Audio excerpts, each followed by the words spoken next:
Hello and welcome to EV Car Share. So today is another kind of stats day. So I'm looking into the car statistics this time, and I've got a sneaky suspicion that the way the car's software calculates the efficiency that you see on the dashboard is not correct. I think there's some holes in it. I think it doesn't really work. So I'm going to test that. Today is a day I'm off to work.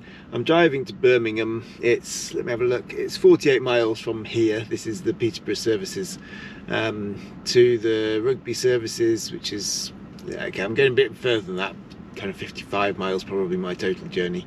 So it's nothing special. It's not a road trip. It's not going to need me to recharge or anything like that.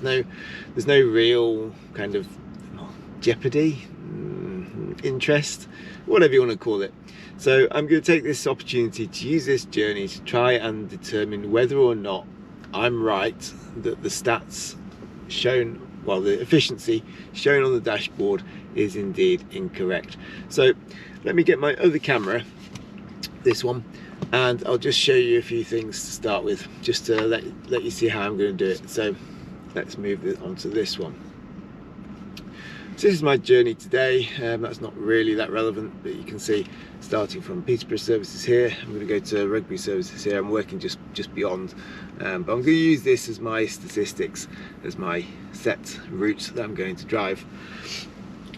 I am on 0 over here, so 0 miles per kilowatt hour, 0 miles. I will actually open the door, turn the car off, open the door and reset that before I head off, just to make sure there's no lost energy due to other purposes. And then down here I'm going to connect to my OBD connector. Give it just one moment. There we go, connected. And on the dashboard I have this value for remaining energy down here. Now I can see that on screen as well if I go to CarPlay, so let me go to CarPlay and show you that. So here I can see this value here. It's probably easier to see on the camera here, which is 52, effectively 52 kilowatt hours, so 52,170 watt hours. So I'm going to use that value there along with that value there. So these are both from the car, so the mileage is not from GPS, it's from the car. And although this is coming in through CarPlay, this is still from the car, this is from the OBD dongle. So this is my kilowatt hours, that's my miles. So my miles per kilowatt hour should relate to those two values. So if I lose so many kilowatt hours and I do so many miles, I should be able to determine the miles per kilowatt hour from that value. So that's the plan. And I will let you know at the other end how it goes, or how it's gone. We'll have a look at the stats. I will probably do it on the way out to Rugby, and then on the way back I'll probably do it again, just to kind of double check. So I've got a couple of data points to determine whether or not it's a consistent error or not, and we shall see. Okay, so stats have been reset to 0 and I am off on my drive. Okay, so as you'd expect, mileage is going up and remaining energy is going down. So I have a journey now, so A605 onto the A14 and then onto the M6, and to be honest it's not the most exciting, so I will not record it all, and at this point I'm on my way, so I'll yeah, just leave me to it. Thanks, speak to you later.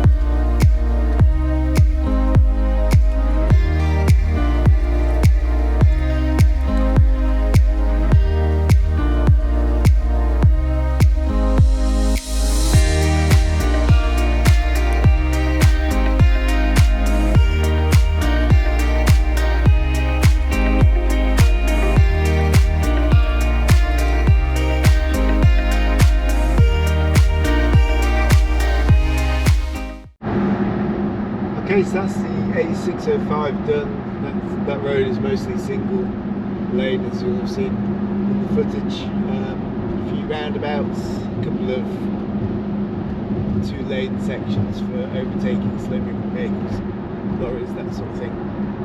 But that's out of the way now, so that's the slower section, and now I'm on to the A14 dual carriageway, as you can see, and then beyond that is the M6, which is the motorway. So mixture of different types of roads for this test. So there's some on that 605 there where it's up and down in the hills. There'll be some regen on the way down, some slower speeds, some traffic, some slow moving traffic. This is now mostly cruising, so motorway speeds, that sort of thing.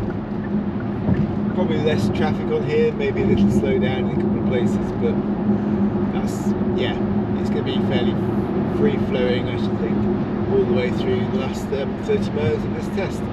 So we'll see how the efficiency and the remaining energy and the miles all match up when we get to the end. So now I'm on the M6, just on the transition from the A14 to the M6. One flows into the other, it's quite nice. Not like it used to be where there was roundabouts at the end and it used to snarl up and there's lots of traffic and queues. Now it's nice and free flowing, which is great. Just need to find my way across to that left lane somehow. Let's get past this van and hopefully then I can, ooh, that rhymes, and into the left lane, because I'm coming off here. This is Rugby services. There are lots of Gridserves here. They've just installed a huge number of extra Gridserve charge points here at services. I think there's 24 now. And then there's Tesla charge points as well. I think there's 24 of them as well. Something like that anyway. So that'd be quite interesting. I've not been there since they've added all the extra Gridserve charges. But if you're coming along this way, you need to charge, then this is a spot where you'll probably find availability of charge points. Although some of the older Gridserve ones that were put in a while back, last time I was here, they were broken.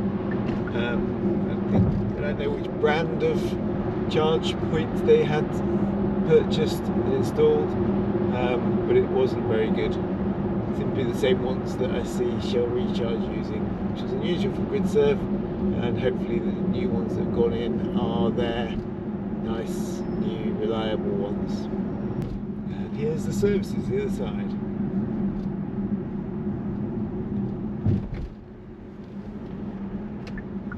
Run by Moto. We have M&S Food, Greggs, Costa, Burger King, KFC and Pret.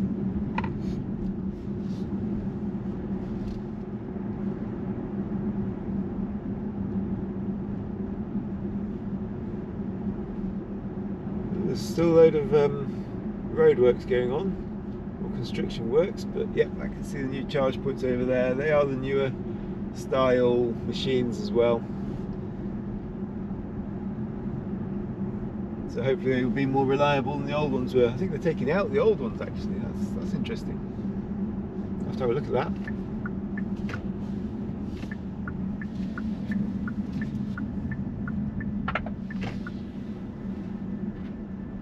They've replaced the old ones with new ones, and then they're going to add some more new ones, and that's going to be really good here. So yeah, it looks like the old machines, the old ones have come out now, and these new ones are the ones. Let me just, I don't need to charge, but I will reverse back into a space opposite.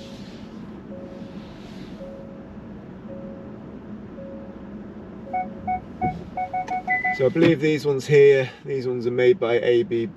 There's 2 connectors on each unit, and there seem to be 1, 2, 3, 4, 5, 6, 7, 8, 9, 10, 11, 12 units. That makes 24. So yeah, They've taken out the old ones, the old unreliable ones. They've put in these new ones, which I've never seen any of these failed or not working. They're always good as far as I'm concerned, in my experience. There's a whole load of Tesla ones over there, like I say. I don't know if they're obviously still doing works over there, whether they're going to replace the old ones they've taken out with additional ones of these or not. Who knows, we'll have to wait and see. But yeah, it could be good.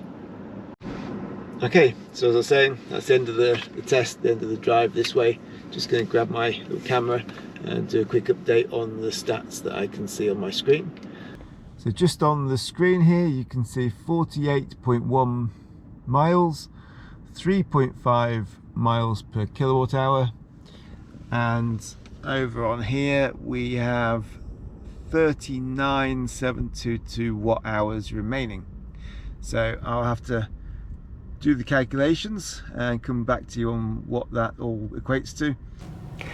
Okay, welcome back. So I'm heading back again now, going to do the same test, checking on the remaining energy compared to the distance, compared to the efficiency. That's the one, miles per kilowatt hour. So just a quick kind of scan. So here we can see the remaining energy at 25 kilowatt hours, or 25,812 watt hours.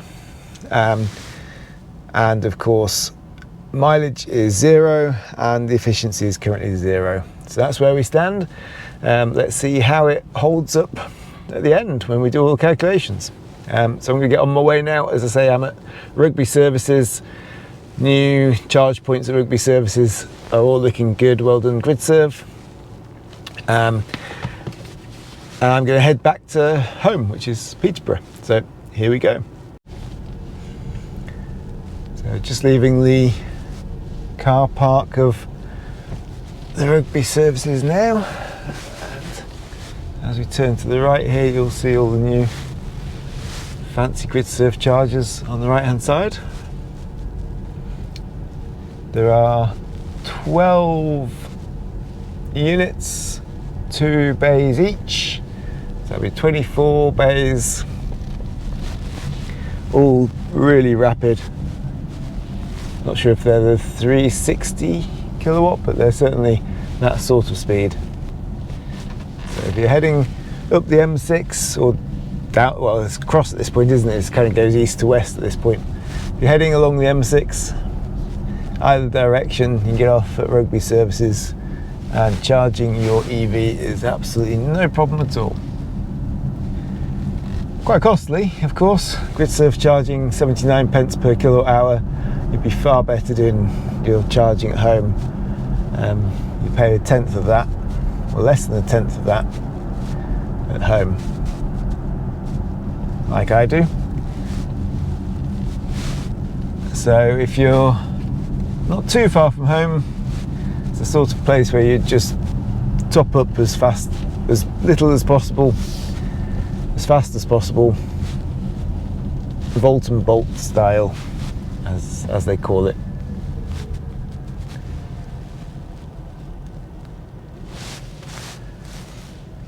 In a moment I'll be on the M6.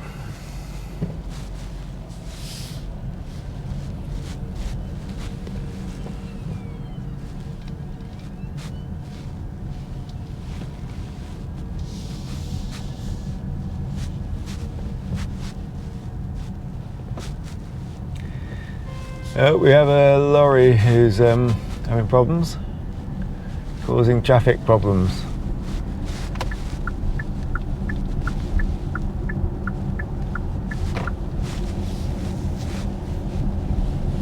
Is there space around? No, there isn't space on this slip road. Can't get past the lorry on the slip road.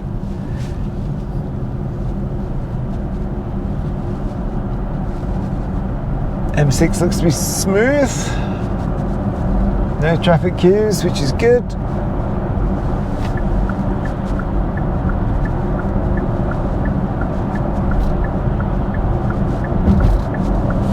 Join the carriageway, and I think I will move straight out to move past these lorries. And we're on the way, so I will catch back up with you later on in the journey and we'll talk some stats.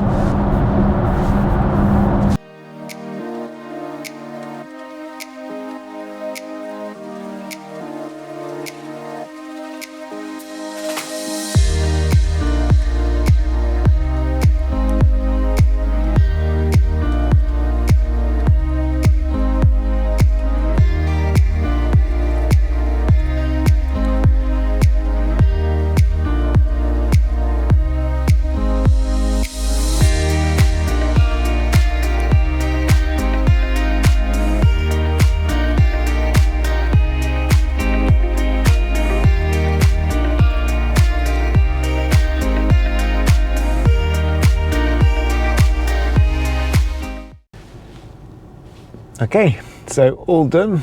That's the driving done. Let's have a quick look at the stats. Get the camera going. So we are 15,068 watt hours, so 15 kilowatt hours on there, and we have done 47.9 miles and it's calculated 4.2 miles per kilowatt hour. So that's where we stand. I have 23% left on my battery. Not that that really is relevant for this particular video, but I just thought I'd say it anyway. So yeah, the key ones are 15 kilowatt hours, 47.9 miles, 4.2 miles per kilowatt hour. So I'll have to work out what that all means. Offhand, right now here in the car, I cannot remember exactly what the initial readings were when I left Birmingham, or Rugby.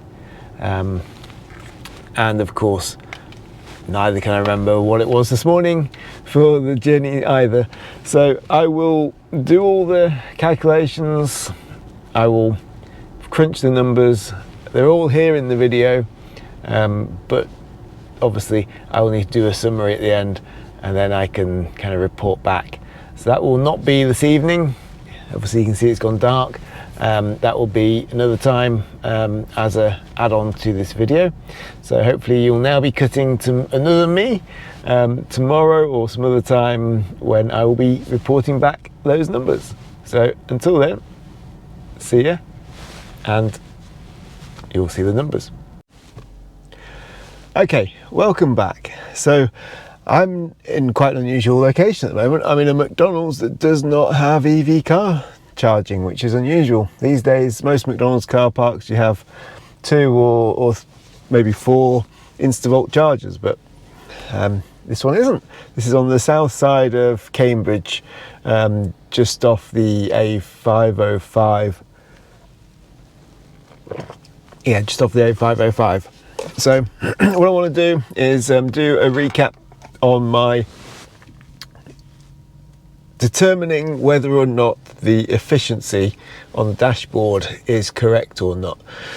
So earlier in the video, this is now a different day, but this is on the end of the video, I took the remaining energy value at the beginning of a drive from Peterborough services, Peterborough A1 extra services, to Rugby services on the M6. So I took the starting kilowatt hours in the battery, I took the ending kilowatt hours in the battery, I recorded the mileage, I worked out I recorded those things. And then I also did the journey back. Again, when I was at Rugby services, I recorded my kilowatt hours in the battery, got to Peterborough, recorded the kilowatt hours in the battery, recorded the mileage, and I put all that data into the video. Since then, I've had the chance to sit at home and get my Excel spreadsheet just to make sure the calculations are all correct. It's a simple calculation, could do it on calculator, but I decided the spreadsheet would then allow me to have those recorded and be able to scroll through them. So that's what I've got here on my phone. So I will display this on the video and you'll be able to follow along. But essentially on the first journey, the one from Peterborough services out to Rugby, I started with 52 kilowatt hours. The car records in watt hours, so it was 52,170 watt hours. Obviously starting at 0 miles on the clock, on the speed on the dashboard clock. I ended at Rugby services with 39 kilowatt hours, so 39,722 watt hours, so I guess that rounds up to 40, but I used the watt hours values in my calculations anyway, so it doesn't really matter. Just people are more commonly used to kilowatt hours rather than watt hours, of course. Distance for that journey was recorded by the car, so the dashboard reading, not my own phone GPS reading or anything like that, the car's own odometer reading, was recorded as 48.1 miles. So by my calculations, or by Google Sheets calculations at least, that equates to 12.448 kilowatt hours used. And when you take into account the mileage to get the efficiency, that gives me an efficiency of 3.9 miles per kilowatt hour. Now the dashboard efficiency that I recorded on the video was 3.5 miles per kilowatt hour. So we're almost half a kilowatt hour out on that one, of half a mile per kilowatt hour out. So we are looking at 0.4 miles per kilowatt hour out, which it's a fair amount, to be honest. I mean, when you're looking at values of around 4, so if we were considering that 4 miles per kilowatt hour is what I recorded, 3.9, it's about 4, then we're looking at 10% out. So that's a 10% difference between what I record on efficiency and what the car records on efficiency, with what I record being higher as well. So you would think if Kia were in somehow trying to fiddle the numbers, it would be the other way around, but that's not the case. So it must be a miscalculation somewhere. They must have just kind of taken different numbers, or taken the wrong numbers, or not accounted for something, or measured it in a strange way. So I then thought, well, maybe what they've done is they've taken the cumulative discharged energy as the value that they go from. So what was the cumulative discharge energy when I left? What was it when I arrived? What's the difference? If I use that value of kilowatt hours, what do I then come up with? So I carried on my calculations, and I found that the energy discharged value was 15.6 kilowatt hours. So that's the amount that's left the battery. So that, as well as including the energy that left the battery from what I had originally, it also includes the energy that left the battery from regeneration that went into the battery and then came back out again. Obviously, on an efficiency value, you don't really want to ignore the regen, because the regen is part of your efficiency, it's part of the car. What I want to know is how the car is in efficiency compared to what I put in. So I thought, well, maybe they've done it differently. Maybe they're just looking solely at what leaves the battery and not the overall efficiency in terms of in and out. So I looked at that value, but even then the efficiency is not equal to 3.5. It's the other side, it's 3.1. Interestingly, it's still 0.4 out, it's with 0.4 the other way instead. But I think that's just a coincidence of the numbers rather than anything else. So then I looked and decided to go through my figures on the return journey to see how that compares, expecting it very much to be the same, which, to be honest, it is very much the same. So here we have, let me just get my fingers working. We have starting energy of 25,812, so almost 26 kilowatt hours, 25,812 watt hours. We have obviously 0 miles at the start, so I reset the clock, not the time clock, the yeah, anyway, the trip meter, trip computer, trip values, yeah, that sort of thing. End energy 15068, so 15 kilowatt hours or 15,068 watt hours, depending on how you prefer it. Distance 47.9 miles, so the distance has come back very slightly differently. I drive different way around the service, each of the services and the roundabouts, because obviously I'm going the opposite direction, so that probably accounts for that. I think it was what, 48.1 one way and 47.9 the other way, so it's only 0.2 of a mile. It's only a few hundred yards. It's not a massive difference. That gave me an energy used of 10.744 kilowatt hours, so that is more efficient than on the way, which that's fine. I mean, I'm not expecting the efficiency of the journey to be the same both ways. I didn't drive it the same, the traffic wasn't the same, probably the temperature and the wind and so on, various things can be different, can happen, which gave me a calculated efficiency for me, the way I calculate, of 4.5 miles per kilowatt hour.